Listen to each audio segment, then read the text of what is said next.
Welcome back, fellow Game Masters. I'm Richard Quiner, and in today's episode, we're going to talk about running your very first RPG session.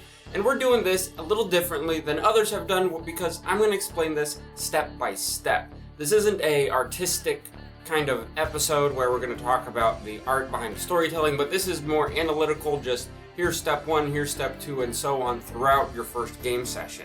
So, if that's what you need, because this is what I needed when I first started, was something a little more, guidelines, so to speak, so that's what I'm giving to you today. Remember, like everything on this channel and in tabletop RPGs in general, it's just a guideline. These aren't hard and fast rules, so don't feel compelled to follow them unless you really want to. That's kind of the nature of the beast here. But for running an RPG game, you're going to need a couple things. One, you're going to need the rules, at least the basic rules for the system that you decided to play, whether it's Dungeons and Dragons or Pathfinder or the new, Warhammer Wrath and Glory, whichever version you want, you'll need the basic rules at least. You'll also need characters for all of your players. Now, this could be characters that the players have created themselves, which I recommend for various reasons, or it can be pre-made characters that you've created for your game that you just kind of hand to your characters and let them, play. Either thing is fine, but you're gonna need the characters. A couple pros and cons of each one. With the pre-made, it's easy for you because you've learned to make characters. You can just create some for your players. You can use online character generators and just give that information to your players. The downside of that is the players don't really have any ownership of those characters. It's just something that's given to them and you say, play this. They don't really know what they're doing. They might not be as invested in the character as they might if they created it themselves. Making custom characters for each player is great because of that. They can get a little more invested. They can come up with a nice backstory for their character. But the downside of that whole thing is that it takes a little time, and some players might not want to make the characters just to play the game the first time. So it's kind of a trade-off, and it's between you and your players what you guys want to do for your first session. You're going to need at least one set of dice. That's the full set of polyhedral dice from the 4 to the 20-sided. At least one set that you can pass around the table. And then last, you're going to need a story, an adventure, either something that was pre-written or something that you made up on your own. Either way, you want just a short little adventure to run your players through. Now, as your players are arriving, everyone gets kind of settled in and ready to play. Welcome your players to the game because this is your first session and you want to be very welcoming to everyone and make everyone feel like they're welcome and they're there and you're happy to have them there because you are. You wouldn't be able to run a game without your players. Have the players do some introductions. If they've met each other before, that's great. If they're already friends and you're already friends and it's a group of friends, that's great. You can just go to introduction of the characters they're going to be playing rather than the actual people. But if you have some strangers in the group, it's a good idea to introduce the players. Let them go around the table, introduce themselves, introduce the character they're going to play, so everyone gets to know each other just a little bit. This kind of introduction, you don't have to do these introductions, but I like doing it because it makes it more interesting and gets people into the game a little quicker because you now know who these characters you're going to be dealing with are before you get into the middle of the story. So now you get into the storytelling of your game, where you're going to begin by describing the location and the people in it. Be as descriptive with your words as you can at first. Try to paint a very vivid image. And I've talked about this in other episodes where you just try to think in words first, paint a vivid image of the location that you're in first. Then you take it and fill it in with NPCs and other characters that you've created. When you're describing everything, try to think of everything that you would see and feel and smell and taste in this area and try to describe that to your players in as best as you can so they can really get a good mental image. The great things about books is they are very good at describing places because that's all they got are words. So you want to get to that level of descriptiveness at some point. After you've kind of set the stage, and this includes taking a little moment and maybe introducing a reason why they're in the place, maybe giving them a quest hook. It's like a side thing that they've already agreed to do, previously agreed to do. Then you turn it over to your players, and it's okay to ask them straight up, what do you want to do? And invite them to now participate in the game, in the storytelling. You won't always have to do this. Once the players become more comfortable with how role-playing games work, you will probably find that it will be harder to get them to shut up and listen to you than it is to get them to act and do things. A little tip with this that I like to do is I always try to refer to the players as their character names. This kind of creates a little more immersion as you're not calling them by the player's name, you're just that they are their character for the time being. And I always felt like it helped me get more into character and more into the situation doing that. And I really think it helps the players get into it a little more. So that's just a side tip. You don't have to do it. A lot of people don't do that. They refer to the players as the players, and the players refer to the characters as like in the third person, which is fine if that's what you want to do, but I prefer using first person and calling the players by the character names. Now, as the players are doing things, your job now is just to react to whatever they're doing. You don't have to drive the story forward. You can just respond to whatever they decide to do. If you set them in a tavern and they decide they're going to go get a drink at the bar of the tavern, then you react. You can play the bartender, you can play any other patrons that might be around in that area. When you do that, that's just reacting. You're not adding on to what the players are doing, you're letting the players do the storytelling themselves, and you're just filling in the blanks, so to speak. This is a good habit to get into because you really want the players to take control of the story and you fill it in and you be the computer. But then you will add in your little story hooks later, which we're going to get to in just a moment. But think of it that way. Don't think of it as I'm telling the story to the players, but think of it as more I'm reacting to what the players are telling me they want to do.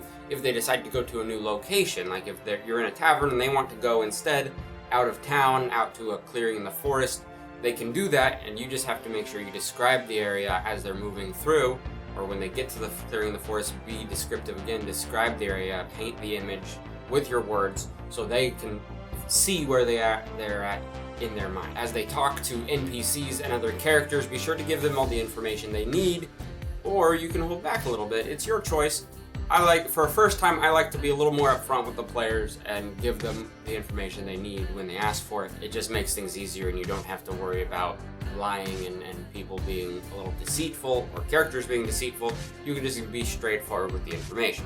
They're all new players. If you're a new player, this is a perfectly reasonable thing to do. Now, when it comes to stories and building in hooks, you may have ideas of what you want the players to do. You may have a grand scheme of a story in your mind, but the players aren't mind readers, and they're never going to be mind readers, so you can't really get upset if they don't follow your story exactly. So this is where I talk about chasing the players a little bit. You might set up a couple plot hooks, and they might follow those, but they also might not. You might scatter a couple little ideas of different stories that might be in your world, and then you're going to have to react and follow the players where they decide to go. You can't take the players, put them in a tavern with 6 people, and expect them to only talk to the one that has the one mission that you want them to do that will move them on the story. That doesn't make the world feel full, it just feels like they're being railroaded. Like if their players decide they're going to talk to 4 people in the tavern, and of all 4 people, they all say the same mission, or maybe even one person has a mission and all the others don't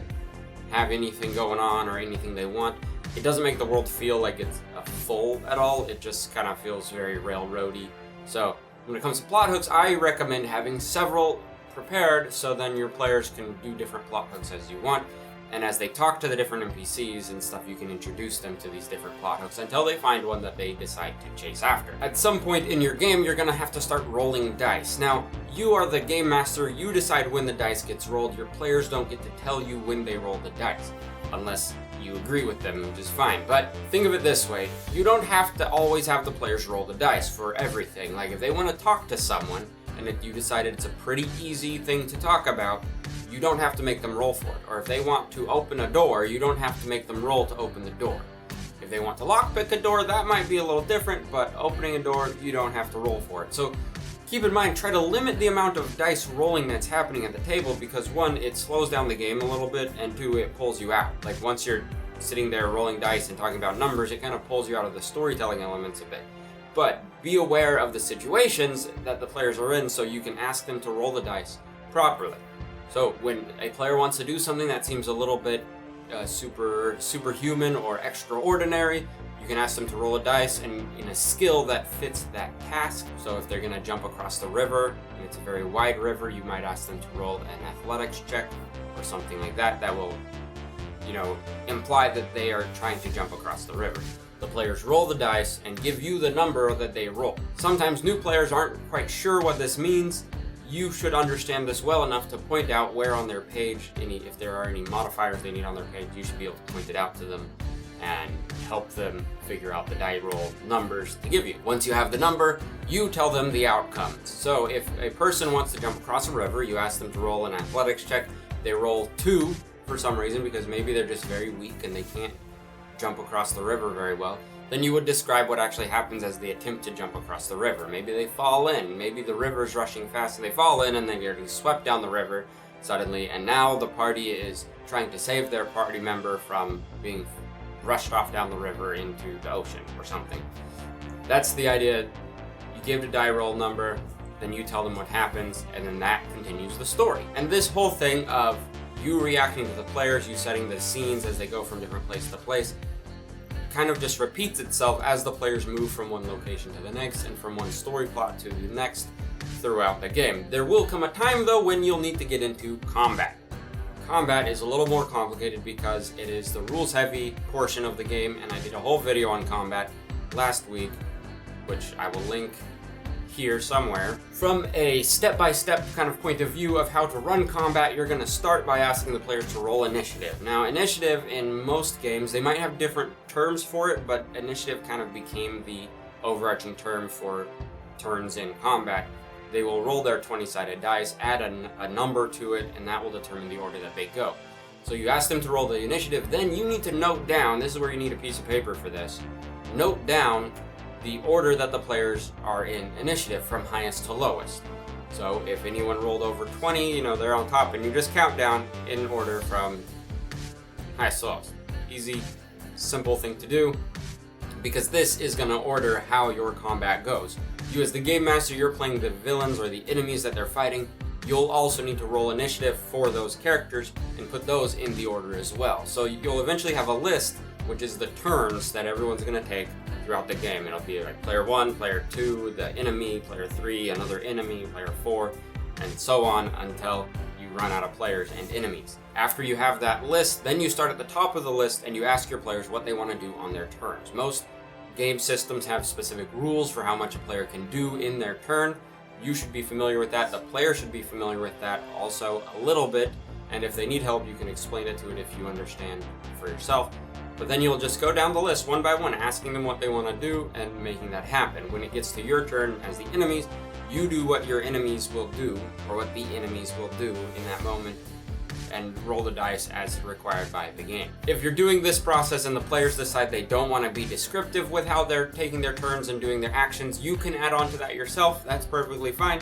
You don't have to do that. If you want to make it just a very simple ABC kind of combat with just turns and no flair, you can do that too. It's perfectly normal, and everyone does it at least some point in their gaming career. As the battle continues, everyone's going to be taking some damage, and especially the enemies. They're going to be getting hit over and over again and taking damage.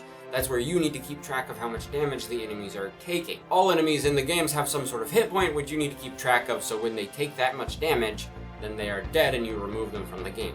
The players are in charge of keeping track of their own damage. Don't get in the habit of keeping track of the player's health for them. That's for them to do, and you need to make sure they know that.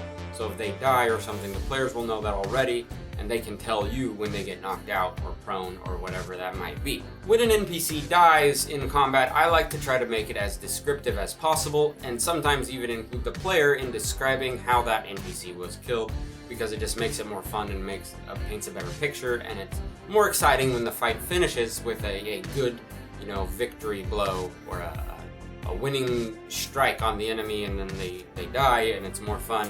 And then when the combat's over, you go back to the pattern of describing places and people and things, and just reacting to what the players want to do.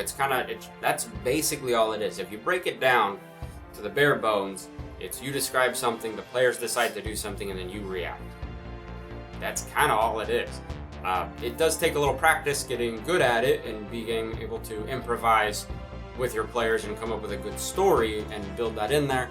But for your first session, it's pretty basic. You don't need to get into the heavy, deep story elements right away. You can build on from the beginning. You can start building on little by little, but just focus on trying to make it an entertaining time for your players, keep the story moving forward, and don't get in your own head too much. Keep in mind as you're starting, if this is a one-shot kind of session or even the beginning of a campaign, players may decide they might not like it. You may decide you don't like it after you try it once, and that's perfectly fine too. Just don't force yourself to do something you don't enjoy. Find your own way of running the game that you like. Like I said, this is kind of a step-by-step way, but you may have some way that you enjoy doing it and that your players enjoy, and that's what's most important in this, is just having fun and enjoying the game. So with all that in mind, I hope this was a good, okay guide for how to run your first session. It's kind of hard to look back and remember what the steps I took originally were because I've been doing it long enough, but that doesn't matter, because you can come up with your own way to doing it. Anyways, subscribe if you like the channel, hit the like button, and we'll see you next time.